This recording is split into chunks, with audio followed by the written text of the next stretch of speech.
नमस्कार दोस्तों, निम्न स्टडी पॉइंट में आपका स्वागत है। दोस्तों, आज फिर हम प्रीवियस क्वेश्चन लेके आए चालक, कुचालक एवं अर्धचालक टॉपिक से। दोस्तों, ये क्वेश्चन जो है जो पिछली एग्जाम में लगातार पूछे गए हैं। दोस्तों, ये question DMRC, DRD, LMRC, ITI technician के प्रीवियस क्वेश्चन है जो ITI के स्टूडेंट के लिए तैयारी करने के लिए बहुत महत्वपूर्ण क्वेश्चन है। दोस्तों, इसी प्रकार की वीडियो हम आपके लिए लाते रहेंगे। अगर आपको हमारा चैनल निम्न स्टडी पॉइंट अच्छा लगे तो चैनल को लाइक, सब्सक्राइब, शेयर ज़रूर करें ताकि आगे आने वाली वीडियो का नोटिफिकेशन आपको सबसे पहले पहुंचे। तो दोस्तों, चलते हैं पहले क्वेश्चन की ओर। पहला क्वेश्चन है हमारा, निम्न में से सबसे ज़्यादा चालकता किसकी होती है। दोस्तों, चालकता की बात की गई है तो चालकता टंगस्टन, तांबा, चांदी, एल्यूमिनियम।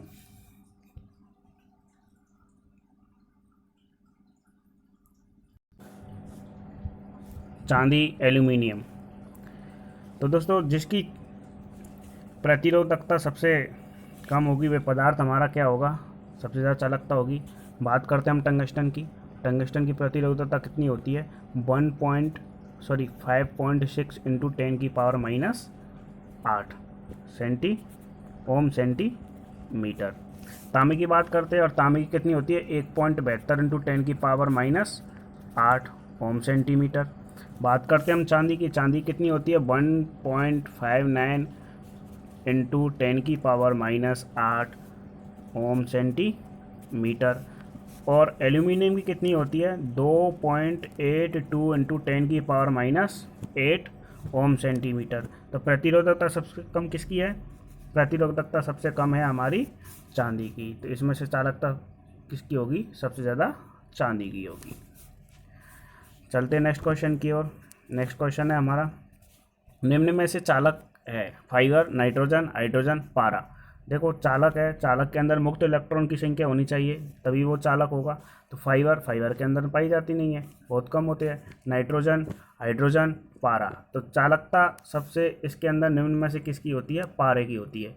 और पारे के बारे में बात कर लेते हैं। जो पारे का जो आपका रूम टेम्परेचर होता है, रूम टेम्परेचर पर किस में पाया जाता है, तरल रूप में पाया जाता है। जिस प्रकार से पारा का 38.87 डिग्री सेंटीग्रेड से तरल से क्या होता है, आपका तरल पदार्थ पाया जाता है। तरल से ये किस में बदल जाता है, ठोस में बदल जाता है। अगर इसका 356.58 डिग्री सेंटीग्रेड ये क्या करने लग जाता है, इस टेम्परेचर पर ये उबलने लग जाता है। तो इसमें से सबसे ज़्यादा चालक कौन है, पारा है। चलते नेक्स्ट क्वेश्चन की ओर। निम्न में से सबसे ज़्यादा डाई इलेक्ट्रिकल स्ट्रेंथ किसकी होती है। डाई इलेक्ट्रिकल स्ट्रेंथ की बात की गई है तो डाई इलेक्ट्रिकल स्ट्रेंथ अभ्रक की, बेकेलाइट की, कागज़ की और खनिज तेल की। तो देखो, इसकी डाई इलेक्ट्रिकल स्ट्रेंथ अभ्रक की कितनी होती है, अभ्रक की होती है हमारी 20 से 60 किलोवोल्ट पर mm। और बेकेलाइट की कितनी होती है, बेकेलाइट की होती है 17 से 21। कागज़ की कितनी होती है, 1 से 10। और खनिज तेल की होती है 10 से 16। तो सबसे ज़्यादा डाई इलेक्ट्रिकल स्ट्रेंथ किसकी है, तो सबसे ज़्यादा डाई इलेक्ट्रिकल स्ट्रेंथ किसकी है, ये है अपनी अभ्रक की। किसकी, अभ्रक की। ठीक है, चलते नेक्स्ट क्वेश्चन की ओर। निम्न में से चालक के गुण है। चालक के गुण, आघात वज्रता, तन्य, कम प्रतिरोध, ये सभी। कोई भी चालक पदार्थ हो गया उसके अंदर कौन कौन से गुण होने चाहिए, चालक के अंदर प्रतिरोध कम होना चाहिए, आघात वर्धता होना चाहिए, तन्य होना चाहिए। ये क्या है, चालक के सभी प्रकार के गुण है। तो ये क्या हो गए, ये सभी। चलते नेक्स्ट क्वेश्चन की ओर। बसबार में प्रयोग किए जाने वाली धातु है अशुद्ध तांबा, लोहा, एल्यूमिनियम, चांदी। तो देखो, सबसे ज़्यादा प्रयोग में की जाने वाली धातु कौन सी होती है, एल्यूमिनियम होती है, क्योंकि एल्यूमिनियम क्या होता है, सस्ता होता है। ठीक है, चलते नेक्स्ट को। चांदी क्यों नहीं लेते, चांदी बहुत महंगी होती है। लोहा क्यों होती है, लोहा का प्रतिरोध ज़्यादा होता है। शुद्ध तांबा, तांबा का प्रतिरोध ज़्यादा हो जाएगा। इस प्रकार से सबसे ज़्यादा बस बार में उपयोग किए जाने वाली धातु कौन सी होती है, एल्यूमिनियम होती है। चलते नेक्स्ट क्वेश्चन की ओर। विद्युत धारा की उपस्थिति का आभास होता है चमकने से, उत्पन्न प्रभावों से, विद्युत झटकों से और चटकने की ध्वनि से। तो विद्युत धारा की उपस्थिति का आभास होता है उसमें इफेक्ट, उसमें होने वाली हानियों से। जिस प्रकार से कौन कौन से होते हैं, एक होता है हमारा स्किन इफेक्ट, एक होता है हमारा कोरोना इफेक्ट, एक होता है फेरेंटी इफेक्ट। ये क्या हो गए, विद्युत धारा के प्रभाव हो गए। तो किसमें क्या कह रहा है, विद्युत धारा की उपस्थिति का आभास होता है उनके प्रभावों से, उनके इफेक्टों से क्या होता है, विद्युत धारा के प्रभावों से हम पता लगा सकते हैं। तो क्या हो जाएगा, ऑप्शन बी। चलते नेक्स्ट क्वेश्चन की ओर। अभ्रक, कांच, बेकेलाइट ये सभी इनमें में से कुचालक है। अभ्रक, कांच, बेकेलाइट ये सभी। तो इसमें कुचालक की बात की गई है। कुचालक क्या होते हैं, वे पदार्थ जिसमें विद्युत धारा का प्रभाव नहीं होता है उसे कुचालक कहते हैं। जैसे अभ्रक, कांच, बेकेलाइट ये सभी। तो ये सभी कैसे प्रकार के हुए, अभ्रक भी एक क्या हो गया, कुचालक हो गया, कांच भी एक कुचालक हो गया, बेकेलाइट भी एक कुचालक हो गया। इसमें से क्या होगा, ये सभी। तो इसमें से क्या होगा, ये सभी पदार्थ कैसे हमारे कुचालक होते हैं। चलते हैं नेक्स्ट क्वेश्चन की ओर। निम्न में से कुचालक का गुण नहीं है, कुचालक के गुण नहीं है। डाई इलेक्ट्रिकल स्ट्रेंथ उच्च, कोई भी कुचालक पदार्थ हो गया उसकी डाई इलेक्ट्रिकल स्ट्रेंथ कैसी होनी चाहिए, उच्च होनी चाहिए, ये तो गुण है उसका। अधिक प्रतिरोध, प्रतिरोध भी इसका कैसा होना चाहिए, उच्च होना चाहिए, ये भी गुण है उसका। तापमान बढ़ने पर उसकी अचालकता में समाप्त नहीं, कोई भी पदार्थ हो गया तापमान बढ़ने पर उसका कोई भी अचालकता समाप्त नहीं होती है। तो ये भी उसका क्या हो गया, एक गुण हो गया अचालक पदार्थों का। विशिष्ट प्रतिरोध कम, अगर कोई पदार्थ का विशिष्ट प्रतिरोध कम है तो वह पदार्थ हमारा क्या होगा, चालक होगा। कैसा होगा, चालक होगा। तो इसका करेक्ट आंसर कौन सा होगा, डी होगा, ऑप्शन डी। चलते नेक्स्ट क्वेश्चन की ओर। निम्न में से अर्धचालक है, अर्धचालक है। अर्धचालक किसे कहते हैं, वह पदार्थ चालक जिनकी चालकता चालकों से तो कम और कुचालकों से ज़्यादा होती है उसे क्या कहता है, अर्धचालक कहते हैं। जैसे सिलिकॉन, जर्मेनियम, इंडेनियम, आर्सेनिक, ये कैसे है, सभी अर्धचालक है। फाइबर, स्लेट, नाइट्रोजन, सिलिकॉन, तो इनमें से कौन सा आ जाएगा, सिलिकॉन। ये हो गया हमारा अर्धचालक। चलते हैं नेक्स्ट क्वेश्चन की ओर। नेक्स्ट क्वेश्चन है हमारा, अर्धचालक पर तापमान का प्रभाव क्या होगा। अब अर्धचालकों पर तापमान का प्रभाव क्या होगा, अगर कोई अर्धचालक है और उसका टेम्परेचर बढ़ा रहे हैं, कोई अर्धचालक है उसका टेम्परेचर बढ़ा रहे हैं, तो उन पर प्रतिरोध उनका क्या हो जाएगा, घट जाता है। क्या हो जाता है, घट जाता है। अगर कोई चालक पदार्थ है, अगर उसके प्रतिरोध उसके तापमान को बढ़ा रहे हैं तो उसका प्रतिरोध भी क्या हो जाएगा, बढ़ जाता है। तो ये हो गया आपका कि अर्धचालकों पर तापमान का प्रभाव क्या होगा, तापमान बढ़ने पर प्रतिरोध बढ़ता है। ये तो चालकों वाला हो गया, ये तो गलत है। तापमान का कोई प्रभाव नहीं, तापमान को इफेक्ट पड़ता है। तापमान बढ़ने पर प्रतिरोध घटता है। अगर कोई अर्धचालक है तापमान बढ़ाएंगे तो प्रतिरोध क्या होगा, उसका घटता है। तो क्या हो जाएगा, ऑप्शन सी करेक्ट आंसर। चलते नेक्स्ट क्वेश्चन की ओर। अर्धचालकों की प्रतिरोधकता होती है, अर्धचालकों की प्रतिरोधकता। देखो प्रतिरोधकता की बात की गई है कि किसकी प्रतिरोधकता, अर्धचालकों की प्रतिरोधकता कौन सी है।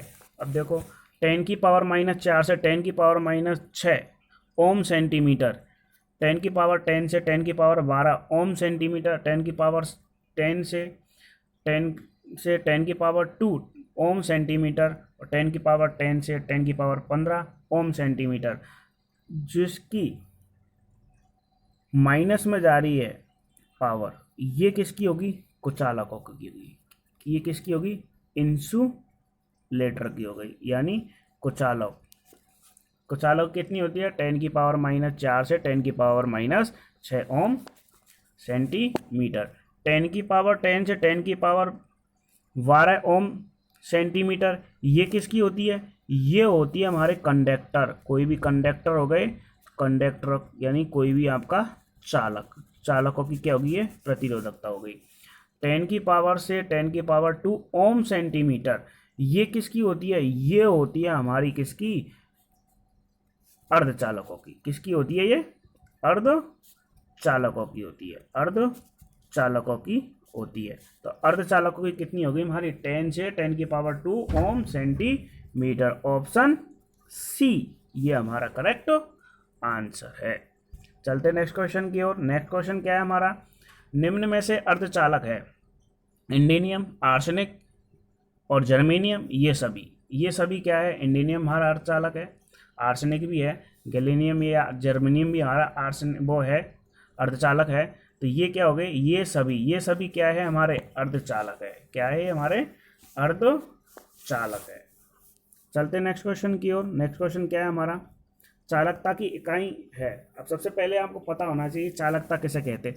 जिस प्रकार से प्रतिरोध धारा के मार्ग में अवरोध उत्पन्न करता है, उसी प्रकार से चालकता प्रतिरोध के मार्ग में क्या करेगी? बाधा उत्पन्न करेगी। क्या करेगी? बाधा उत्पन्न करेगी। उसी को हम क्या कहेंगे? चालकता कहते हैं। और चालकता को हम किससे लिखा जाता है? जी से लिखा जाता है। जी बराबर के 1/r होता है। आर के व्युत्क्रम को ही हम क्या कहा जाता है? चालकता कहा जाता है। और जी बराबर के 1/r, और इसकी यूनिट क्या होगी? इसकी यूनिट बन जाती है हमारी कौन सी? महो। क्या बन जाती है? हमारी महो। तो आपका आ जाएगा इसकी चालकता की इकाई क्या होगी? महो होती है। क्या होती है? महो होती है। ओम प्रतिरोध की होती है, ओम मीटर विशिष्ट प्रतिरोध की होती है, एम्पियर करंट की होती है। तो इसमें किसकी हो जाएगी? महो किसकी हो गई? चालकता की इकाई हो गई। चलते नेक्स्ट क्वेश्चन की ओर। नेक्स्ट क्वेश्चन क्या है हमारा? निम्न को सम्मिलित कीजिए।